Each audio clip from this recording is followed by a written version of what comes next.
Je suis intervenue récemment pour un jeune homme originaire du Darfour, Soudan, pays qu'il avait fui à l'âge de 12 ans avec sa famille.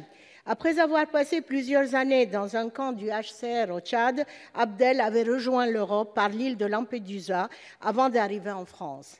Quelques mois plus tard, en vertu du règlement Dublin, il avait été reconduit en Italie, qui lui signifia une interdiction du territoire. Il revint donc en France. Durant ce douloureux parcours marqué par la guerre et l'exil, Abdel n'a, que ce soit en Italie ou en France, jamais été en mesure de formuler une demande d'asile.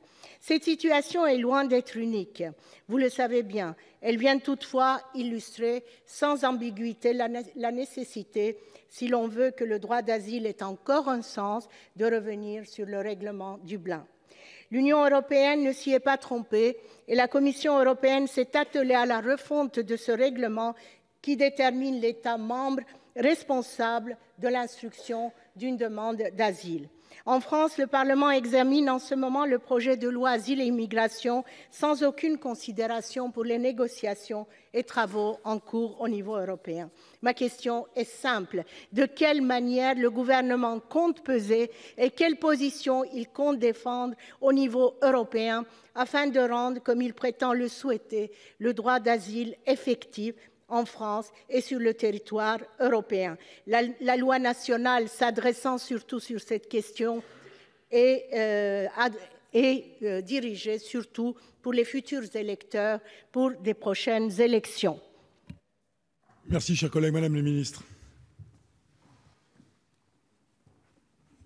Merci, Monsieur le Président. Madame la sénatrice Benbassa, vous aurez tout loisir de parler du projet de loi Asile et Migration avec le ministre d'État lorsqu'il sera soumis à l'examen de cette Haute Assemblée.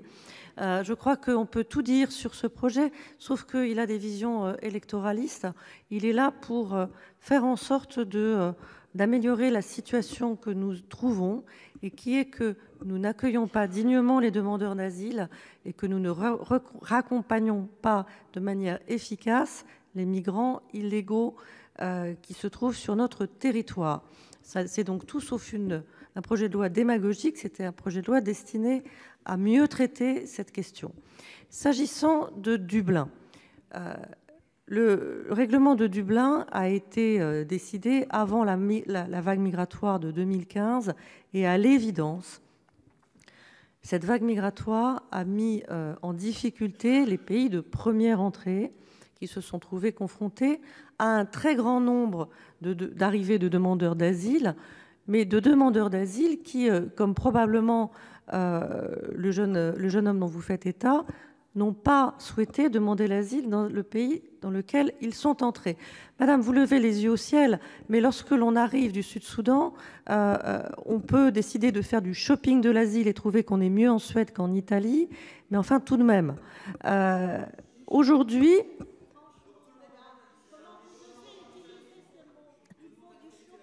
Écoutez, moi je suis allée au Sud-Soudan et je vous invite à faire la différence entre ces pays et les pays européens. Et je ne voudrais pas considérer que l'Italie est un pays où il n'est pas normal de demander l'asile. Ce que nous constatons, c'est qu'aujourd'hui, les pays de première entrée ont laissé passer beaucoup de monde. Ce que nous constatons aussi, c'est que les pays à travers l'Union européenne n'ont pas montré assez de solidarité.